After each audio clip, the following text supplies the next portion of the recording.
It was a rainy Tuesday afternoon in downtown Seattle, and the streets were soaked with puddles, steam rising from manholes, and umbrellas bobbing like jellyfish through the drizzle. Amid the grey crowd, a black luxury car slowed to a stop at a red light. Inside sat Nathan Collins, a 38-year-old tech millionaire known for founding one of the most successful AI companies in the country.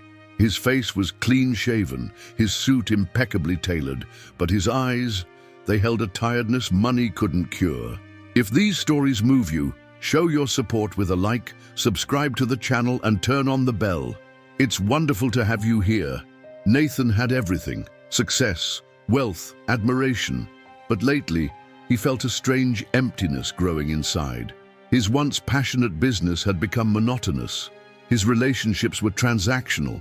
And his mother, the one person who truly grounded him, had recently fallen seriously ill. As the light turned green, Nathan noticed something unusual. A young girl, maybe 11 or 12 years old, standing alone on the sidewalk, drenched by the rain, holding a small basket of wilted flowers. She was shivering, but she stood proudly, trying to catch the attention of passers-by. Without thinking, Nathan pulled over. He stepped out of the car, the rain soaking through his coat almost instantly. The girl looked up at him with wide, cautious eyes. "Flowers, sir?" she asked, her voice barely audible over the rain. "How much?" he asked, crouching down to her level. "Just $5, but you can take 2 for 10. Nathan smiled gently. Her courage touched something in him. He reached into his wallet and pulled out a $100 bill. "I'll take them all." The girl's eyes widened. All of them?" "Yes, but only if you promise to go home and stay warm." She nodded quickly, wrapping the now empty basket under her coat. "Thank you, sir. You're very kind." Nathan got back into his car with a bouquet of slightly battered daisies and tulips. As he drove off, he looked into the rearview mirror, watching the girl disappear into a side street. He didn't know her name. He didn't know where she came from, but for the first time in weeks, he smiled from the heart. What he didn't know was that this girl had already crossed paths with his family once before, and she had changed everything. The next morning, Nathan sat beside his mother, Margaret Collins, in her hospital room. The sterile air buzzed with the quiet beeping of monitors. Margaret was recovering from a severe asthma attack that had nearly taken her life 2 weeks prior. Still weak, she smiled every time Nathan visited, her calm presence a rare comfort in his chaotic world. While adjusting a vase of flowers on her bedside table, Nathan glanced at the newly bought bouquet, the ones from the girl in the rain. Though imperfect, they somehow looked more alive than the pristine arrangements gifted by colleagues. As Margaret looked at the flowers, something shifted in her expression. Her eyes welled with emotion. "Where did you get those?" she asked softly. "A little girl was selling them on the street." "Why?" Margaret reached out, touching one of the daisies with trembling fingers. These are the same flowers she was holding." Nathan furrowed his brow. "Who?" His mother took a deep breath. "There was a girl. The night I collapsed on the sidewalk 2 weeks ago. I couldn't breathe. I thought I was going to die. Everyone walked past me, but then she came, a young girl. She knelt beside me, gave me her scarf, and used her inhaler on me." Her voice cracked. "She saved my life." Nathan froze. "Did she call an ambulance?" "No, she just stayed with me until someone else came. Then she disappeared, like a little angel." Nathan stared at the bouquet. His heart pounded. Could it be the same girl? The next few days, he couldn't stop thinking about it. He drove by the same street every day, hoping to find her again. The girl with the flowers and the brave heart, but she was nowhere to be found. Meanwhile, back at his office, Nathan began pushing off meetings, ignoring phone calls. His employees noticed the shift. Their once driven and focused CEO was distracted, somewhere far away in thought. One afternoon, his assistant, Lena, knocked on his door. "Mr. Collins, there's someone at the lobby asking for you. A young girl. Says she brought more flowers." Nathan stood up so fast his chair toppled backward. Racing downstairs, he found her, soaked again by the rain, with a small new basket of blooms. "You came back," he breathed. She smiled shyly. I thought maybe you'd want more flowers. Nathan knelt down. What's your name? Emily. He smiled. Emily. I think you saved someone very important to me. She looked confused. What do you mean? But before Nathan could speak further, another customer approached, and Emily turned to sell her remaining flowers. That night, Nathan couldn't sleep. He had to know the truth. The next morning, he returned to the same spot. Emily was gone, but this time, he came prepared. He asked around, spoke to street vendors, neighbors, even the local cafe staff. One man, Ron, who ran a hot dog stand nearby, nodded when Nathan showed her picture. Yeah, that's Emily. Lives with her grandma a few blocks from here. Rough life, that kid, but got a heart bigger than this city. Nathan got the address and drove over. The neighborhood was poor. Run-down buildings, flickering lights, and silence that felt heavy. He knocked on a faded green door. An elderly woman answered, coughing into her sleeve. Can I help you? I'm looking for Emily. She blinked in surprise. She's out selling flowers. Who are you? I believe she saved my mother's life. The woman's eyes widened. The old woman introduced herself as Evelyn, Emily's grandmother, and legal guardian after Emily's parents had passed in a car accident years ago. Despite her frail body and worn-out clothes, Evelyn had a dignified warmth in her eyes. She invited Nathan in and poured him tea, though the house was clearly struggling. Leaky roof, chipped furniture, flickering electricity. Still, it was clean, and the walls were covered with drawings, most of them signed Emily. Nathan gently asked more about Emily's life, and Evelyn spoke with pride. She's always been kind, always looking out for others. When I get sick, she doesn't complain. She just helps. And those flowers, she grows them herself in old cans on the rooftop. Nathan was stunned. He had assumed she bought them from somewhere, but now realized every flower he held had been planted with care, love, and survival. Then Evelyn said something that stopped his heart. That night, the one your mother talks about, Emily told me. She saw a lady on the ground and thought of me. She gave her inhaler, stayed until help came, then ran home crying because she had lost the only inhaler we had left. Nathan's throat tightened. She gave away her own inhaler? Evelyn nodded. She didn't even hesitate. Overwhelmed, Nathan looked around at the small home. He couldn't believe someone with so little could give so much. A few minutes later, the front door creaked open, and Emily stepped in, soaked again from the drizzle, clutching her half-empty flower basket. Her eyes lit up when she saw Nathan. You're here? She asked, surprised. He stood and smiled. I needed to see you again. Emily looked at her grandmother, confused. Evelyn gave her a soft nod. Nathan knelt in front of her, his voice sincere. Emily, my mum told me what you did. That night you saved her life. I'll never forget it. Emily's face went pale. She shook her head. I didn't do anything special. No, he interrupted gently. You did something brave, something kind. You saved the most important person in my world. For a moment, silence filled the room. Then Emily whispered, she looked scared, and she reminded me of Grandma. Tears welled in Nathan's eyes. At that moment, he made a decision that would change everything, not just for Emily, but for himself. He looked at her and said, how would you feel about helping me take care of some flowers, somewhere a little bigger? The next week marked a new chapter in both Nathan's and Emily's lives. Nathan had returned to Evelyn's home the very next day, this time with his mother, Margaret. The moment Margaret laid eyes on Emily, she burst into quiet tears and embraced her. You saved me, Margaret whispered. I've thought about you every single day.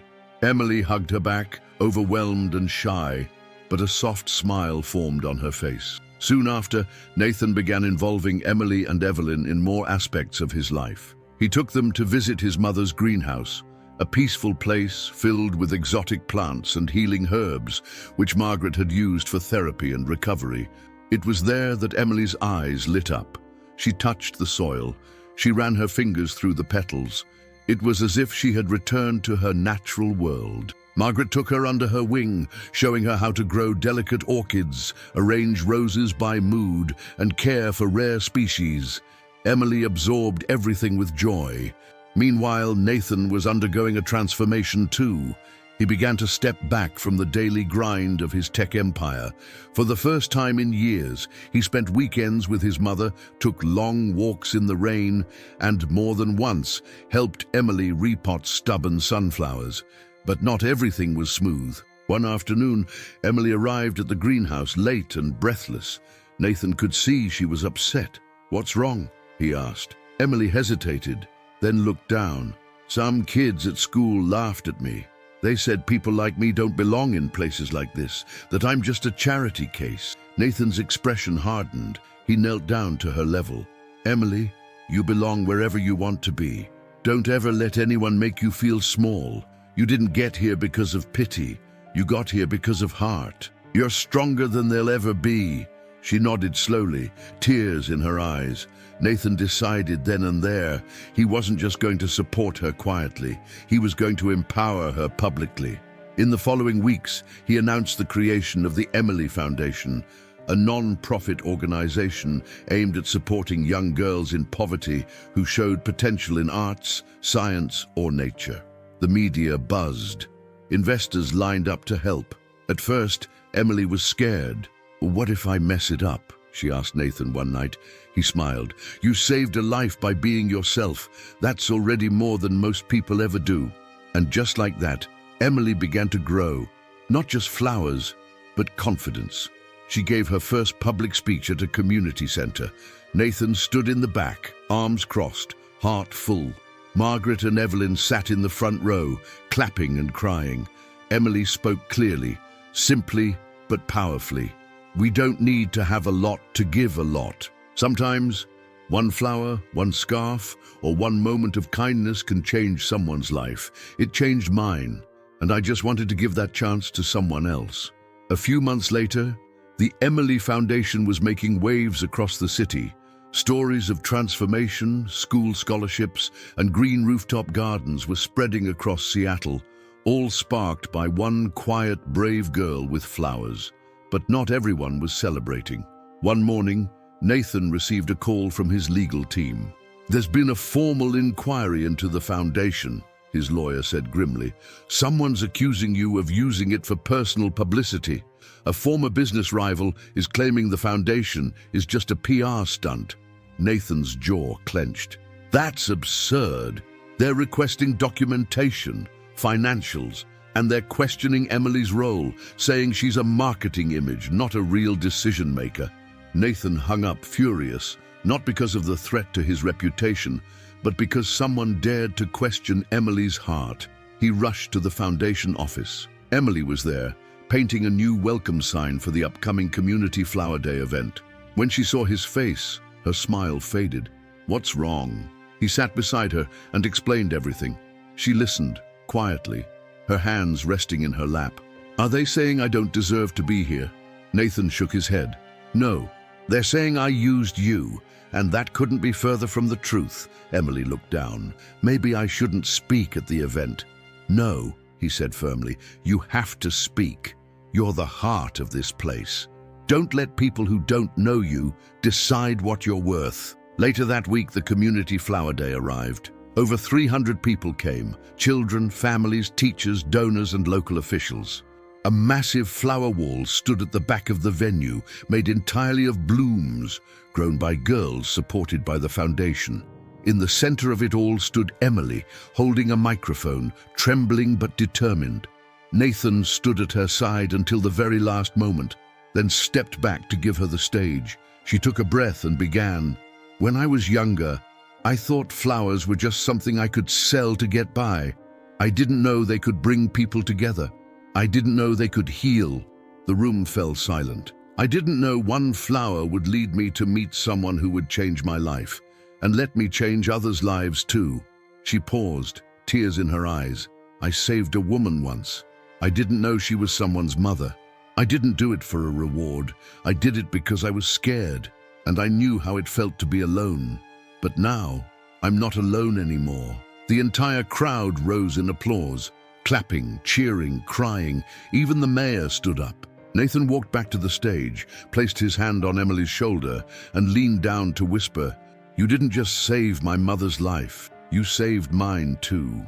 At that moment, Any rumors or accusations melted away. The people saw the truth, not in paperwork, but in the eyes of a child who gave everything and asked for nothing. In the weeks following the event, all the investigations and accusations against the Emily Foundation were dropped. Public support had been overwhelming. The heartfelt testimonials, the impact stories, and Emily's speech had moved not just the city, but the nation. News outlets began covering her journey. Interviews were requested, donations surged, and schools began planting their own rooftop gardens inspired by her model. Nathan received dozens of business offers and interview requests himself, but he politely declined them all. "This is her story," he would say. "I'm just lucky to be a part of it." Margaret's health had also improved drastically. She began volunteering part-time at the foundation's greenhouse and mentoring some of the girls, especially those who came from challenging backgrounds. She called it the second spring of her life. Evelyn, once worried about bills and medications, now lived comfortably in a newly renovated home, gifted anonymously by Nathan. When she found out who had done it, she simply smiled and told him, "The world needs more men like you, and more girls like Emily." As for Emily, she remained humble despite her newfound recognition. She still sold flowers occasionally, not because she needed to, but because she said, "It reminds me of where I started and who I want to be." One rainy afternoon, almost a year to the day Nathan first bought flowers from her, he found her sitting in the very same spot, selling just a few daisies in recycled jars. He stepped out of his car, no umbrella, letting the rain hit his shoulders as he approached. "Are these still $5? He asked playfully. She grinned. "Inflation. They're 6 now." They both laughed. "Then I'll take them all." "Again?" she asked, eyes shining. He nodded, looking down at her, now more confident, more radiant, and still so deeply kind.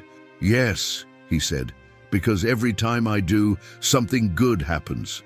They stood there for a moment, just smiling in the rain.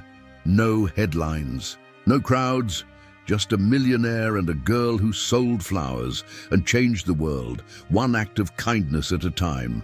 5 years later, the Emily Foundation had grown beyond what anyone imagined.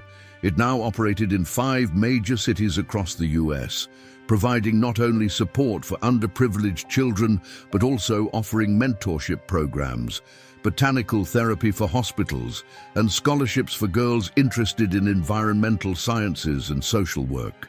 At the heart of it all was Emily, now 17, no longer just a girl selling flowers, but a symbol of resilience, compassion, and hope. She had been accepted into multiple top-tier universities, but decided to defer her admission for 1 year to focus on expanding the foundation's educational programs. Her story was featured in a best-selling book, The Girl in the Rain, written by Nathan himself, not as a business mogul, but as someone whose soul had been saved. Nathan had also transformed.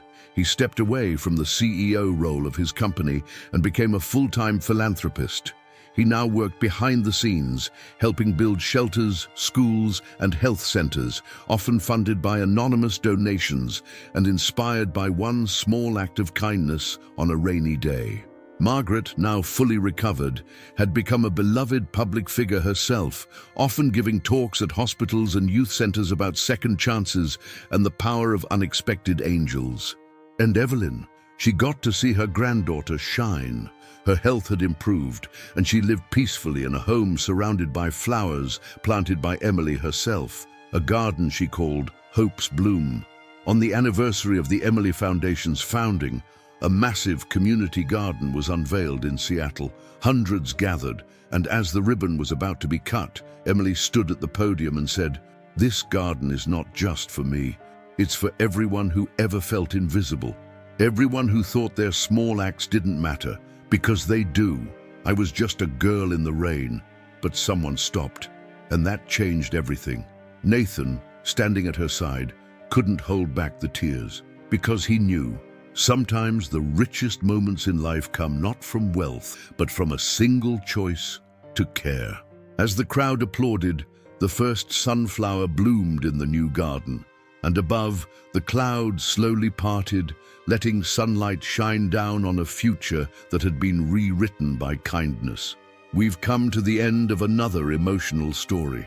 If it touched your heart, subscribe to the channel and follow the upcoming ones. May God bless you greatly.